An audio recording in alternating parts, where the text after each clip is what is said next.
Welcome to the Gentleman Project podcast. I'm Corey Moore. And I'm Kirk Chug. Today with us, we have Jeff Davis, and we're really excited to have him. Jeff, thank you so much for being with us. Corey, it's a pleasure. I'm a big fan of your idea here. So thank you. It's an honor to be here.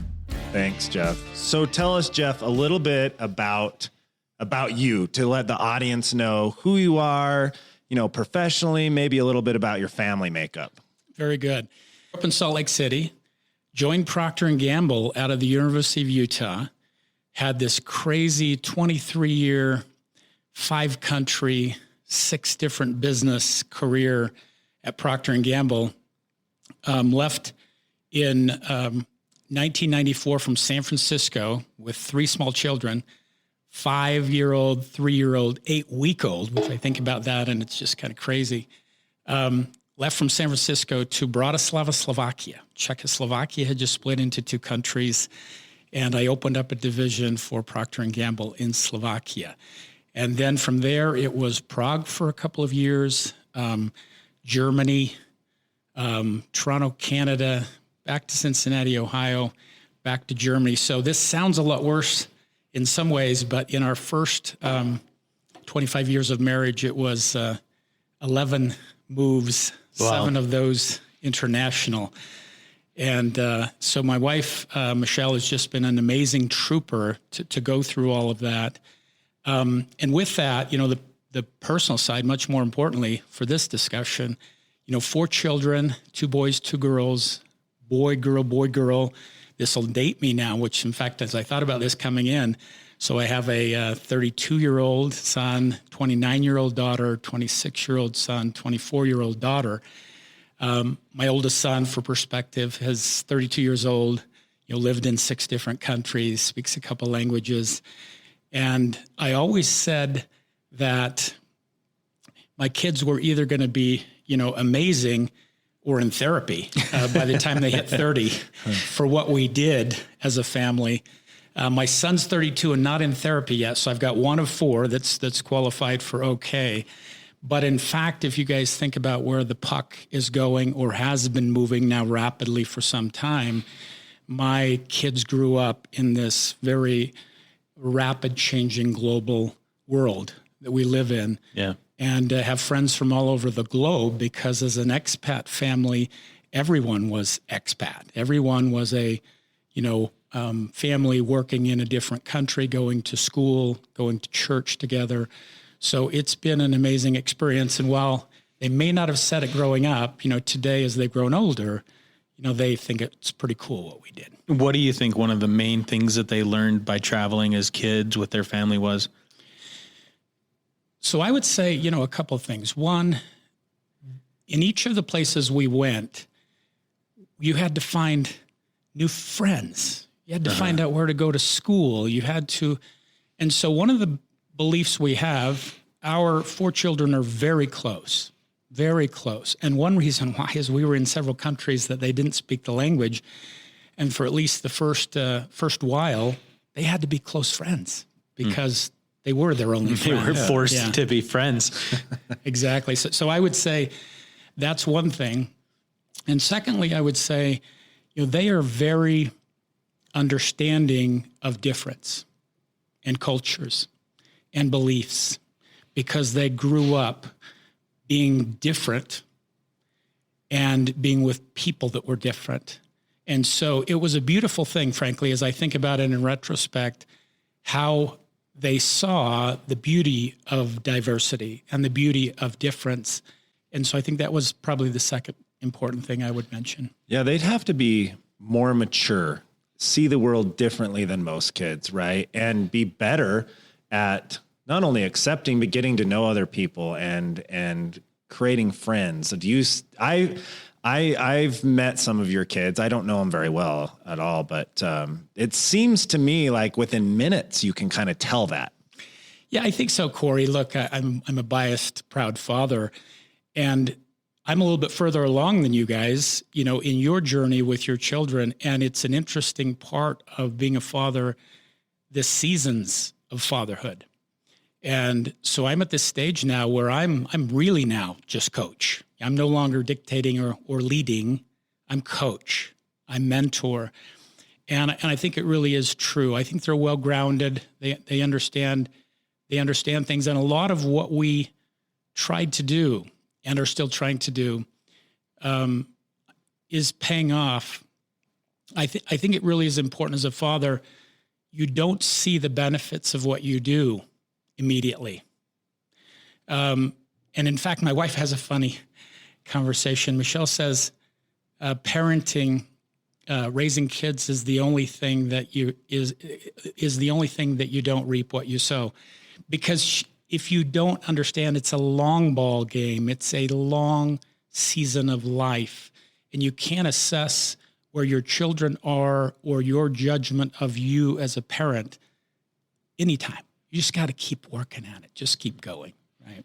I think that's good for people to hear, because I know Kirk and I were talking right before you came in about some of the challenges we're having with our kids. And we actually had to look at ourselves and say, yeah, it's going to be a while till we see the benefit of what we're doing today. Yep. And so I appreciate you bringing that up.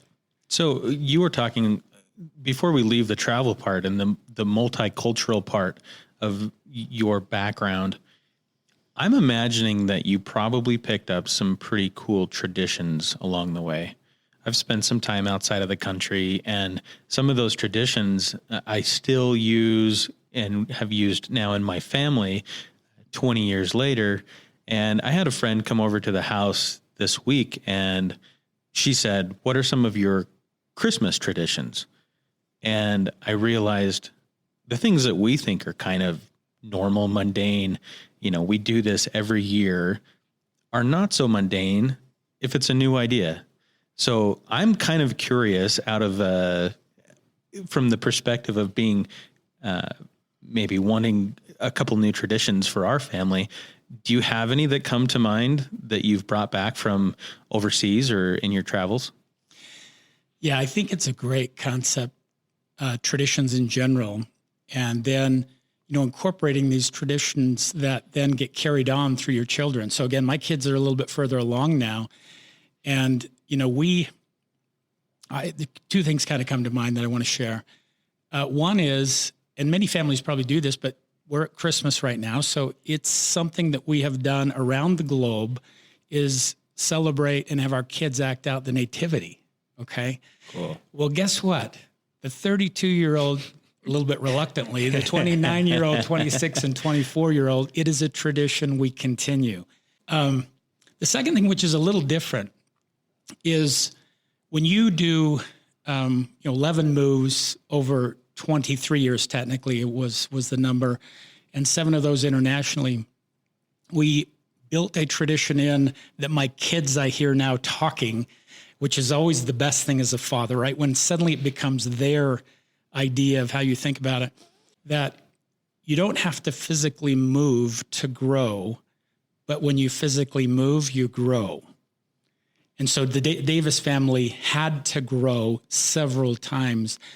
And when we would move to these new places as a young family, there was a lot of complaining, and there was a lot of criticism, and there was a lot of judgment. And so about the third move, with my kids still probably all in single digits, maybe my oldest was 10 or 11, we came up with the Davis 6-month rule.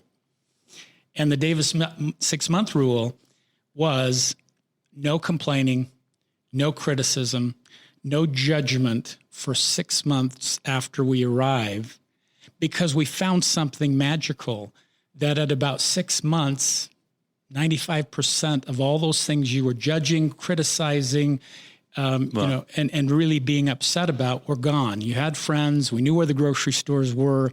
We could speak enough to get around.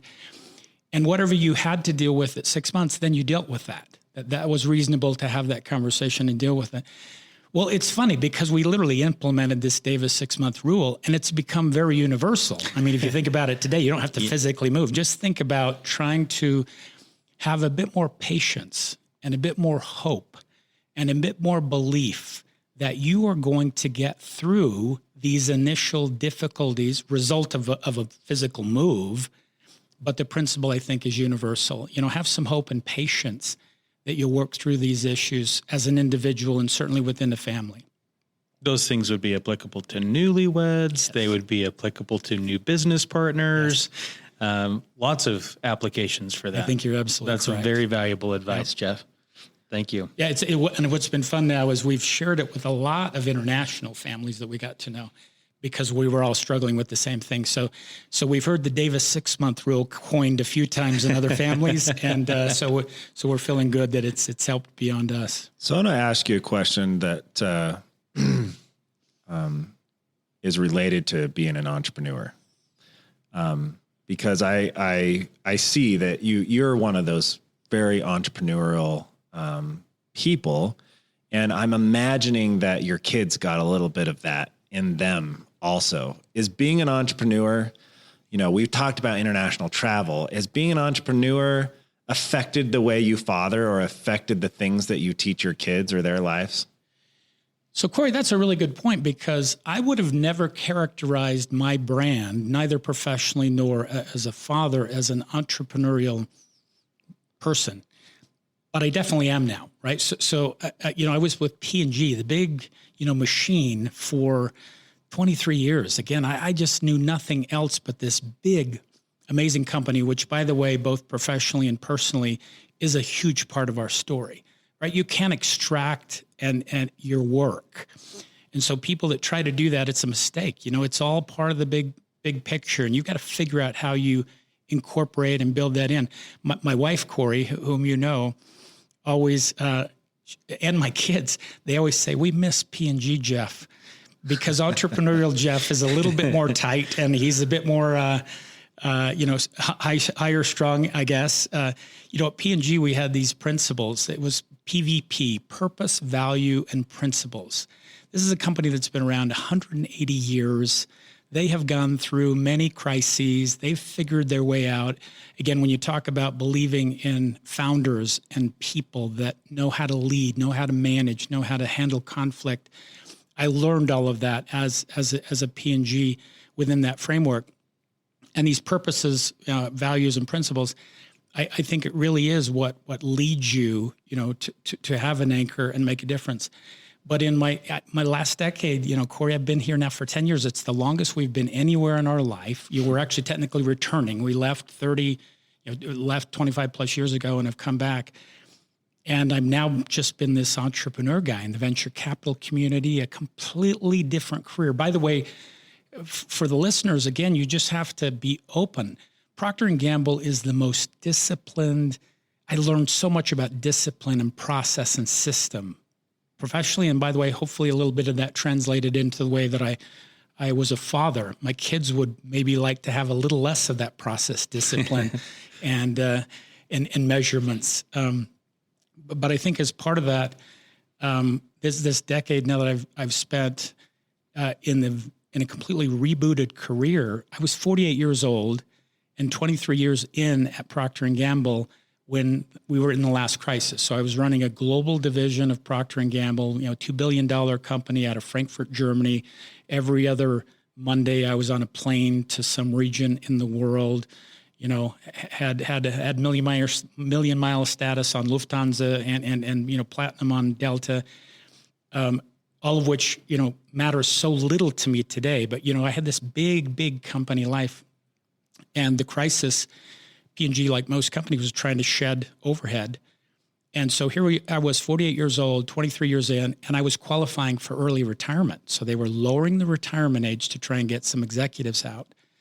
And made no sense to me. I didn't want to do it. And then, the more we looked at it, it was like this perfect parachute. I should go relaunch, go do something else. I always wanted to do something smaller. We believed, even having led this life of vagabonds, what we became very addicted to, we always thought it would be maybe good to have some roots and, have our kids. One of the problems with my children was they never knew where home was. We had to get pretty clear early on. Home is where we are. You were born in a place, and home is where we are because, we lived in several places.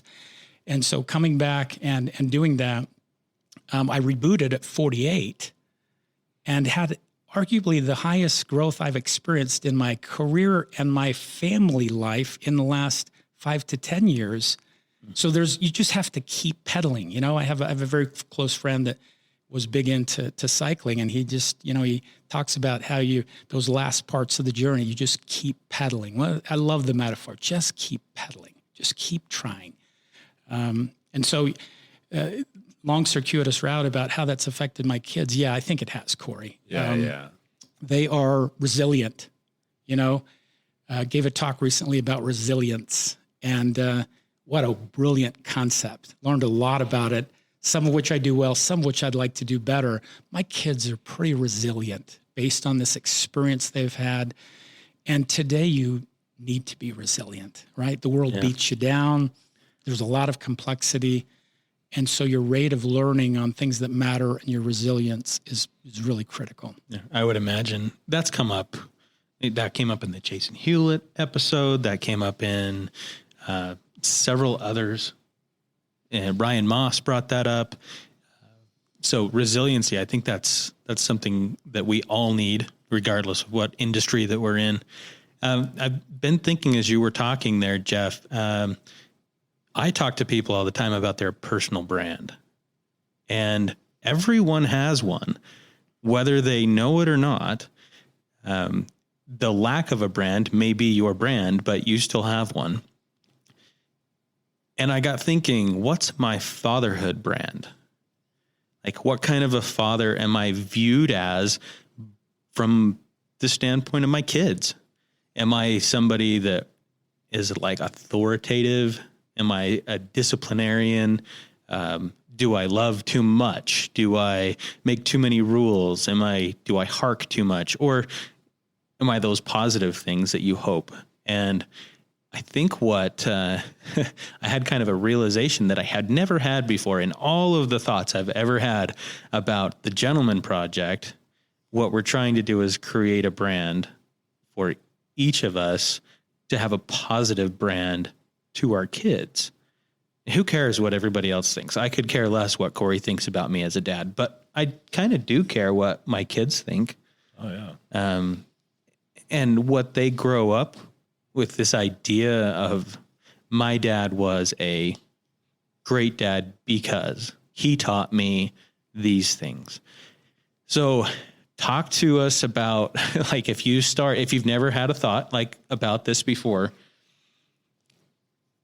in your career creating brands, what's the first thing that you talk to a client about when they're trying to create a brand, and how can we apply that to fatherhood? Great question, by the way. I think, so two things. I've got two thoughts that came to mind. The first one's a bit humorous, and I want to share it. I remember, and I should go find out when I found this, because I was probably roughly your guys' age when I found this. It's a cartoon about being a father.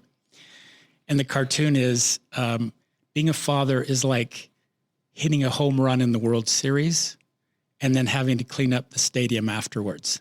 Yeah, totally. That's a great one. Isn't it great? And I literally cut it out, put it in my journal. Again, it's probably 20 plus years ago when I found that. I was right in the middle of raising kids where I was still the leader. I was technically the leader. They may not have always believed that. And I think to your point, what's the brand related to that? Well, a number of people that I read and reference as hallmarks for things I wanted to incorporate. You know, I've read hundreds of books and attended a bunch of amazing conferences. P&G was big about leadership. You know, today I think P&G still seeds more CEOs than any other company in the world. And so they were big about, it's an entry-level promote from within company. So you have to recruit well and you have to train well to have that next generation ready. That reflects and has an application to fatherhood. You think? Yeah, right. Am I right on that one? And so what I would say is you have to be deliberate and you have to think about what you're going to impart to that next generation. And in preparation, which I appreciate, you guys gave me a couple of questions. I went back and looked in my journal, and this was created in January 2004 in Cancun, Mexico. I will tell you that while I have worked hard my whole life, I've also played hard at appropriate times. And I remember a financial advisor, as I was building wealth and building somewhat of a nest egg through my Procter & Gamble years, I remember them saying, what you should and shouldn't do. And I remember there were several years, I won't tell you the number that was attached to vacations in the Davis family when we were living internationally. I did everything else right, but I blew a lot of money on vacations as a family. And that, in retrospect now, 34 years later in my marriage, is one of my most prized investments. The ROI on some of those vacations. So this was January 2004 in Cancun, Mexico. And as part of a training that I had done in Procter & Gamble about purpose, I captured this. So about my brand, back to the question. So I said, what do I want to be known for in my family? So what brand do I want in my family? And I captured 3 things. And this inspired me. It's like, okay, you failed several times there, Jeff, but let's keep trying on that. So number 1 was I want my marriage to be the most important relationship in my life. I had a very inspirational man say when I had just got married, you want to have a marriage that people and your children can look to and not at. I love that. I thought it was great, right? I mean, because you look at marriage and say, I don't want to be like that. You want to have a marriage that your kids can look to and not at. So that was number 1. Number 2 was I want my children to know of my unwavering love and desire for them to walk in light and truth. Number 3 was when my children are asked who their hero is or by whom they have been most influenced, I want that answer to be my dad. And I was like, whoa, I was pretty smart back in 2004. What did I lose along the way? But I guess in retrospect and looking at that, I wouldn't mind that kind of brand on my deathbed. Yeah. That is beautiful. So great question. I love and that. I'm glad you asked it because I wanted to talk about it. Yeah, no, that's fantastic. So I don't know if you're a listener and you haven't thought about that. Like I haven't thought about that. Maybe sit down and say, what do I want my fatherhood brand to be? What do I want to be known for? And then what are you going to do? Right? Like any other thing in our lives, if we want to get somewhere, we have to take the small steps that lead to the intermediate steps that lead to the end result and the big goal. We have to do the little things. And sometimes those little things might be, put your phone down, go downstairs, spend some time with your kids when you think they might not want to spend any time with you. And let me add on something that, because when I was talking this with my wife last night, and she's been an important contributor to yanking me up short as a father when I needed to be. Good women and good men, I think, help each other in a positive way to do that. And I can rationalize just about anything in my fatherhood journey, but Michelle doesn't allow me to do that very accurately in the sense that I have to be accurate. She yanks me up short. And always, even though I'm angry maybe that she's doing it initially, the moments after, it's like, she's right. She's right. Dang it, She's right. right. Dang it. She's right. All of us are laughing because we have all had that experience. Exactly. And so as a father sometimes, and this is true of me because it's the P&G in me, it's just this perfectionist in me, this process, this discipline. I sometimes try and plan and do these grand things and fail often. And Michelle is like, just do something simple. Just do it quickly. Derek Porter had a couple of great discussions about this. In fact, I'm going to try and incorporate that. He talked about being spontaneous. Mm-hmm. I'm terrible about that. I'm a P&G planner guide. And so, and then I plan forever and don't get it done. So being spontaneous, I think, can really help with that. And just, keep pedaling and just doing something. It doesn't always have to be grand. I did a number of really cool things growing up that have had residual. I actually did take my kids individually on trips often. So this is when I was really cash flush, and when you're an expat, you have no debt. You're making a lot of money. You're working a lot of hours. But I would take my kids out and we would go do these trips together. And they have certainly, so that was grand. But I don't think that has been any more impactful than, in Cincinnati, Ohio, it was our first repatriation. Thought we'd finish out my career in Procter & Gamble. We struggled. It was difficult. We ended up heading back out internationally.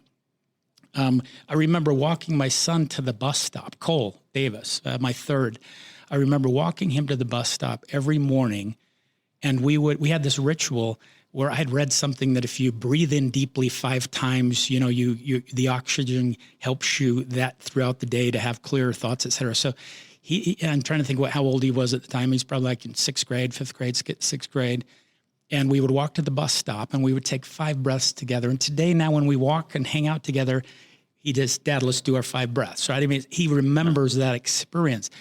That wasn't going to Turkey or going to, the Bahamas or these big grand things. So I think as a father, mix it up. And probably, like my wife says, the best intentions are not as good as just doing it. Just do something. Yeah.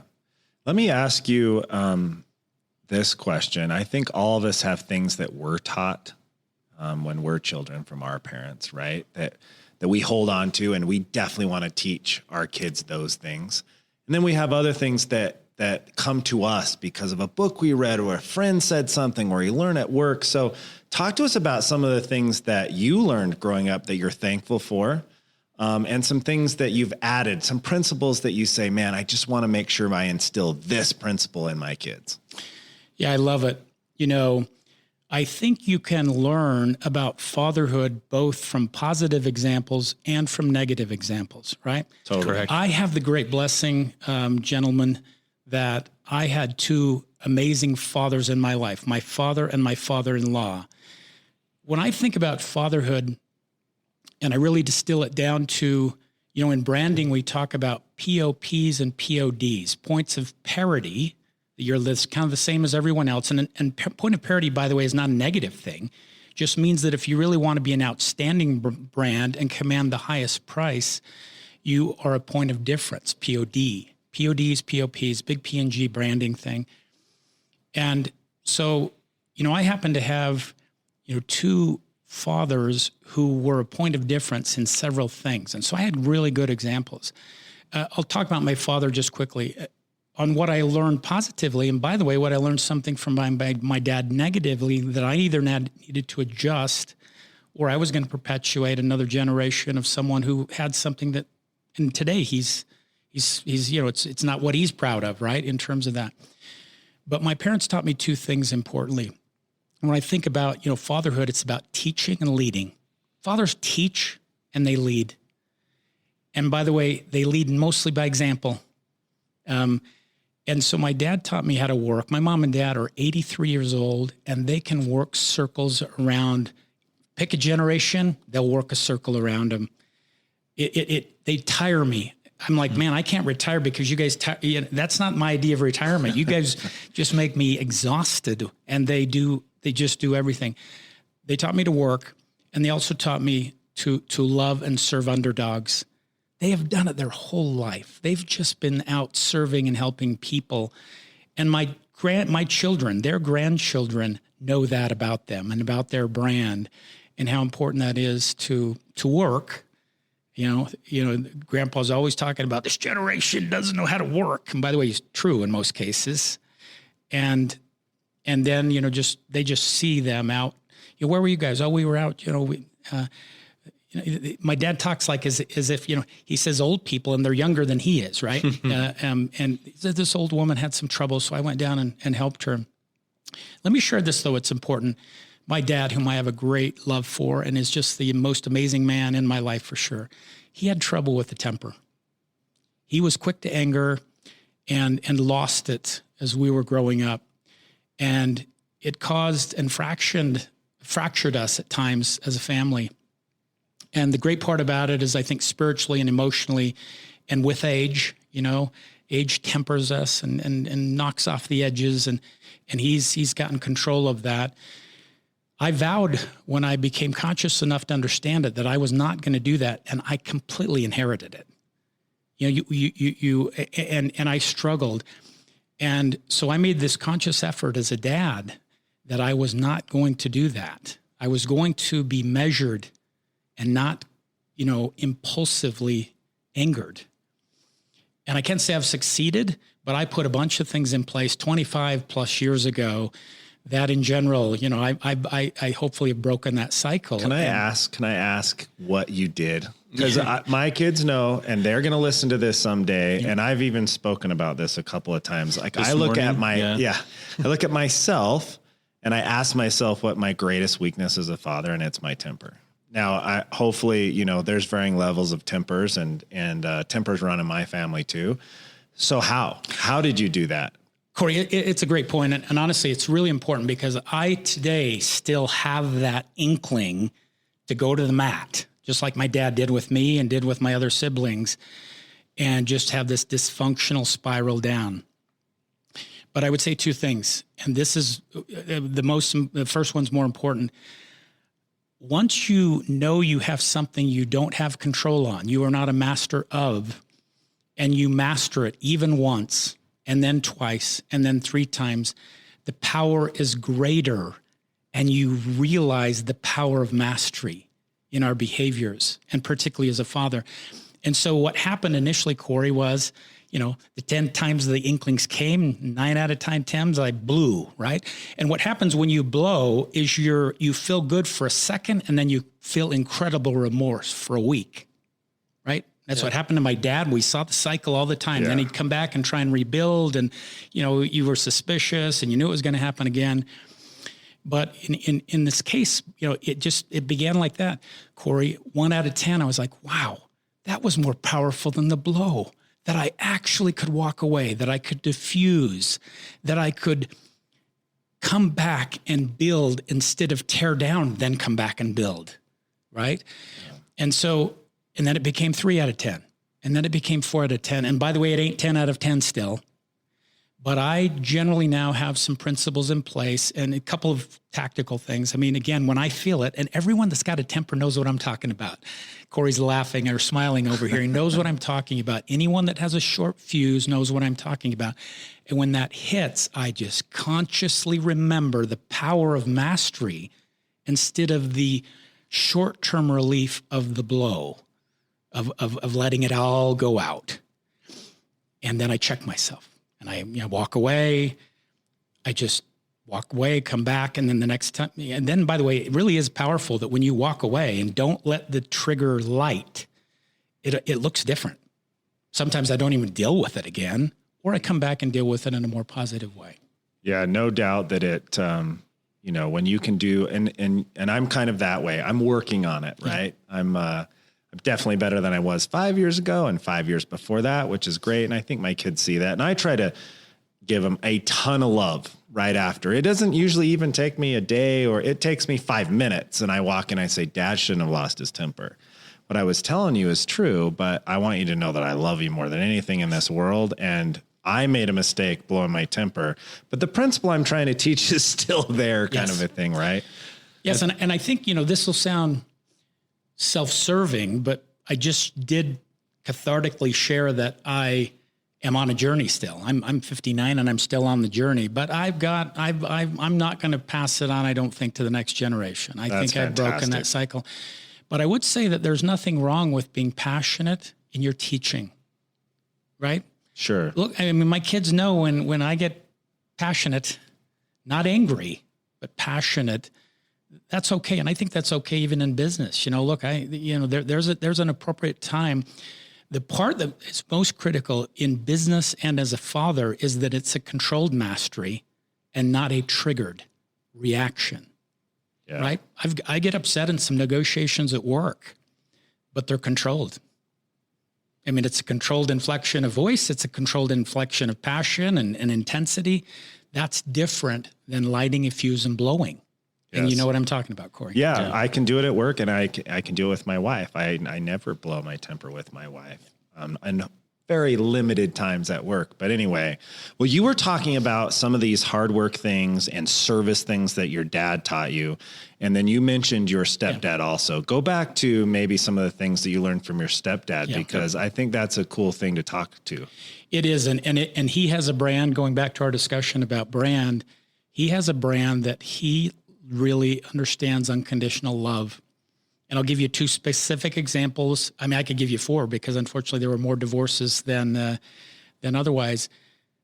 His daughters, who were married to men who made a choice and ended up in divorce, he treated these people that, by the way, I thought, I would, as a dad, I wouldn't have been able to do it. He treated these people with love and respect, even when they had done things and created pain and anguish for his daughters that would, for me, would be unimaginable. And so for me, I've just learned about unconditional love from him.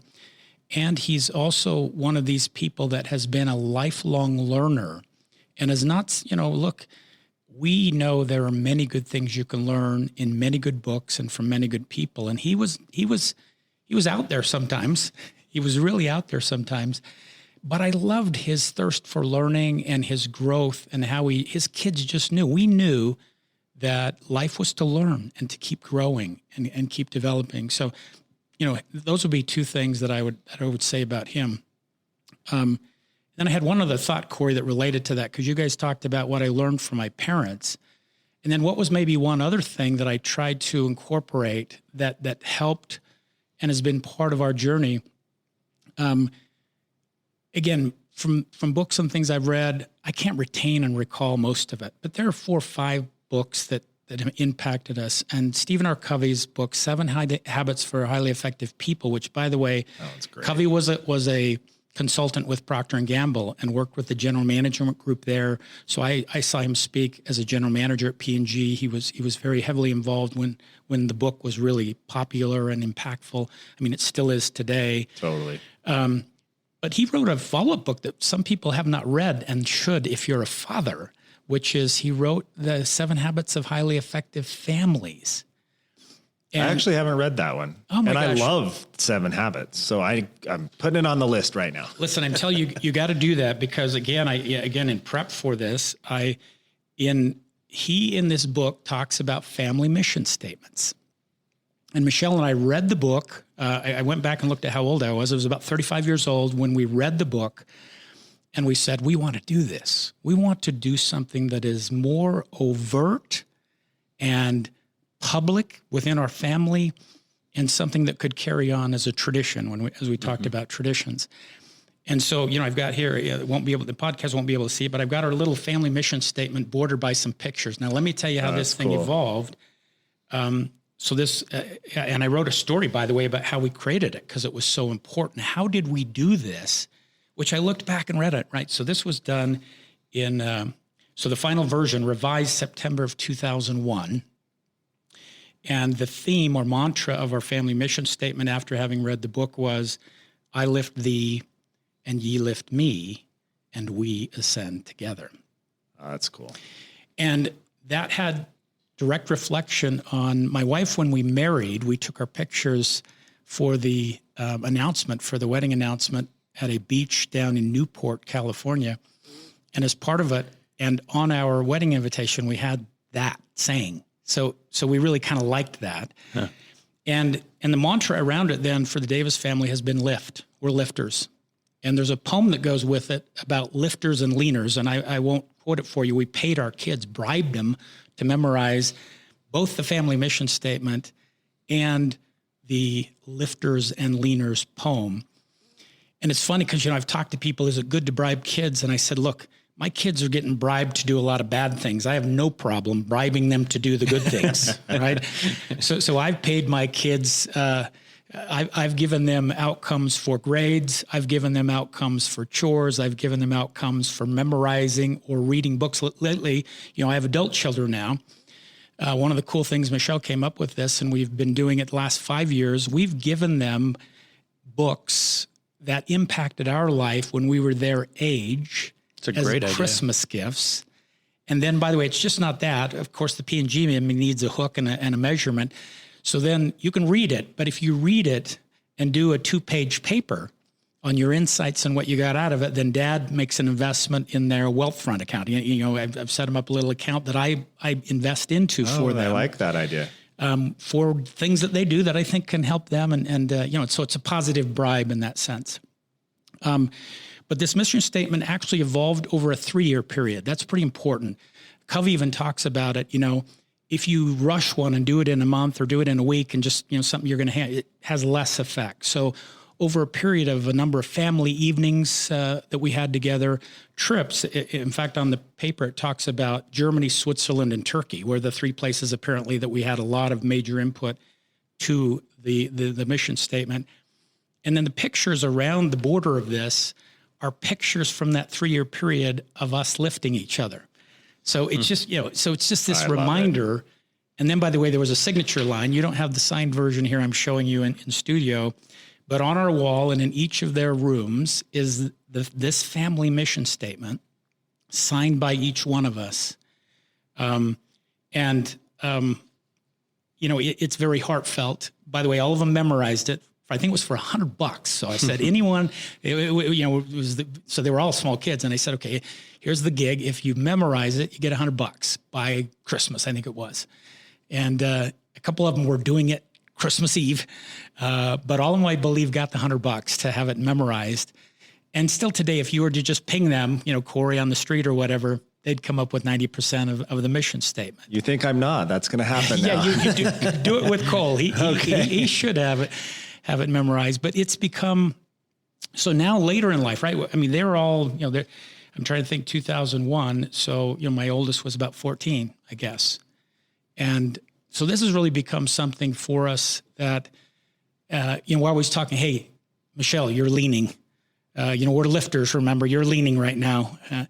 And I always tell this to her that she came up with the concept of lift through actually a really amazing experience she had. And so everyone kind of contributed to this thing. And over a 3-year period, it's become part of the Davis legacy, if you will, for how we want to think about ourselves. And the book's great. So I would just highly recommend it. It, by the way, is very tutorial. So it literally has a bunch of questions. One reason why we took 3 years is it actually got to a period of an initial draft, and then we would let it sit. And we would come back and go through the questions again in the book and then revise it. And so again, this is the revision of September 2001, but it probably got revised 20 times over that 2-year period. That's awesome. It sounds like it became part of the DNA of the family, which is the whole reason that you do that, right? Exactly. And what a fantastic thing. The world needs a lot more lift. I think so. Today. Yep, lifters and leaners. The poem's really great. You can get it, just Google lifters and leaners poem. And the last line of it, by the way, is there's one lifter in the world for 20 who lean, right? So in other words, being a lifter is the point of difference, to use a branding metaphor. Jeff, talk to us about some of the things that you have done as a father that have made an impact on your kids that maybe you didn't notice that it was making that impact, and what impact it made in the long run. Yeah, we talked about that a little bit earlier, that as you progress and get out of the dictator or leader role and become more coach and mentor and assist to your older children, we began something early on in our marriage. Again, I believe it was a Michelle idea. Most all the great ideas for our family are hers. And then she prods me, and eventually I get around to implementing them. What we did was, and I believe it happened with our first 2, is when we began it. It was maybe 5 and 3.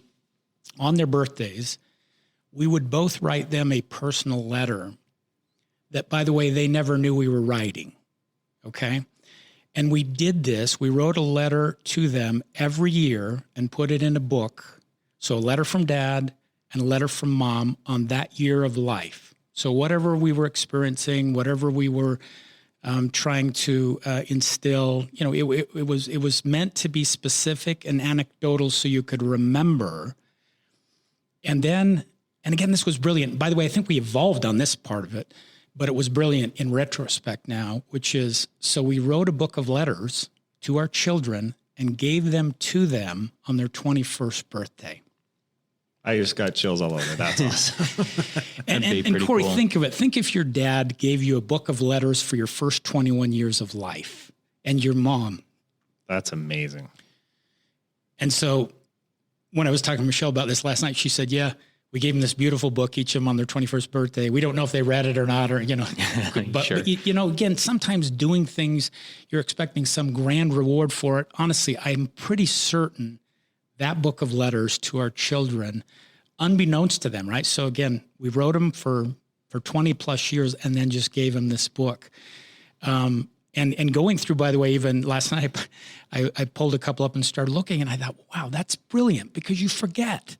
Yeah. You forget about, the 5-year-old and the 9-year-old. And, I remember when we were in Germany, one thing that triggered as I was reading it, in Germany, when I would come home from work, they would hear the garage door going up, and they would all run to me. And they would run to me, and each one of them, we had this little kind of cheerleader routine where they would jump, and I would catch them, and I would throw them up in the air. And I forgot about that, but it was in one of the letters that I had written to my kids that they no longer were doing that, right? Garage door came up, and no longer were they running.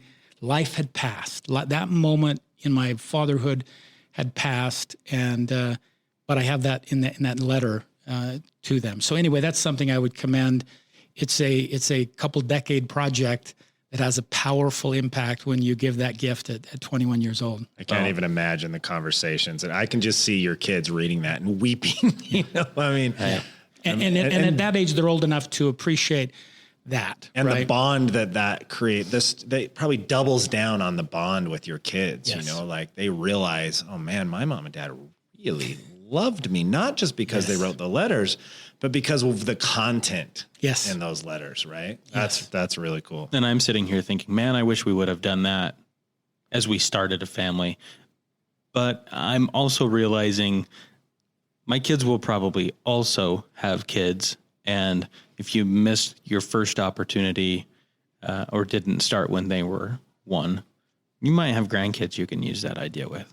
That's a great point. And even again, not all of them got 21 years of letters, right? The younger ones did, the older ones didn't. So just start the concept. And it's this private moment you're having with your kid on their birthday every year with pen and paper or computer that eventually becomes this rich book of history and emotion and feeling that will carry on forever, right? It'll be a legacy for generations. That's Jeff Davis's Gentleman Project book. That's exactly what it is. And I love it. Well, that's how this was born, was Kirk doing what he called, or his kids named, the Gentleman Project, where they would journal lessons learned together. And then the Gentleman Project was born. So we have to ask you, Jeff, what does it mean to you to be a gentleman or to raise a gentleman? What does that mean to you? This is such a profound question. And even with advance notice, right? I thought, wow, that is a really deep question. So 2 things came to mind immediately. One, I've always measured fatherhood, and by the way, leaders or folks in my professional life, I've really said I'm a simple guy. And that leadership for me is about, attitude and results. And they are virtuous, okay? So if you have the right attitude, and when I say attitude, it's not just a disposition, it's an attitude of learning. It's an attitude of humility. It's an attitude of growth. It's an attitude of mastery when we talked about anger, right? It's an attitude that I'm going to conquer this. And it took me years, if not decades, to gain mastery. And then results is, look, life's about results. In business, you gentlemen are successful business people. It's not easy. So you measure things in almost every endeavor with some specific things. And so I got thinking about that, because the P&G and me, and the little startup I run today and the boards I sit on, I'm very intentional about what are we measuring? What's the goal, and what are we measuring, and how do we adjust, and how do we know? Well, think of that from a fatherhood perspective. What are we measuring? How do we adjust? How do we know we're succeeding? And I think the difficult thing, and Kirk, I just love the concept. I love the idea. I love the podcast. I love everything. And as I said, I really want to help you guys with this. We sometimes maybe don't see the outcome that's measurable in the short term. And so I think we really need to think about that. So if you think about the results, maybe that's one you got to be a little bit careful on, but the attitude one you can fix immediately. Yeah. You can fix it today if you're listening to this. And that's why I say the word is abroad in the leadership principles that I share when I talk about attitude and results, attitude, and then I go in and explain the word, because words don't convey meaning. They call forth a meaning from your experience and mine. And so you have to often interpret and explain words. And so in this case, attitude and results. And then I think we spoke about it earlier. My definition of a father is they're a teacher and a leader, right? And therefore, I think if you're a teacher and a leader, hopefully there's some gentleman qualities there, that you're respectful, you're deliberate. I liked what Derek talked a lot about, deliberate and present and making decisions in advance and trying to work against a plan versus work against a reaction to a moment. So anyway, I think it's a deep question. I fumbled around on it. Maybe there's something there that the listeners can appreciate. I think I want to think about it more. And I love the idea and the concept. If we could help people understand the meaning of the word gentleman, that would be great, Kirk and Corey. And I'd love to help you do that. Well, that's the origin of the entire thing, was a 5-year-old asking me that same question, and I didn't know how to answer it. I love it. The answer became the Gentleman Project. So we appreciate you being with us today. You've kind of dropped a bomb of goodness on me today. I've got a lot of things that I can go back and do differently, and I've got some self-evaluation to do again after this podcast. Probably one of the best things about the podcast is every week I get somebody that I can talk to and learn from. We hope you get the same thing from the podcast as you invest your time in listening to the podcast. We appreciate your attention and you downloading and sharing the podcast with people you love and care about. I'm Kirk Chugg. And I'm Corey Moore. Thank you, Jeff Davis. We'll talk to you next week.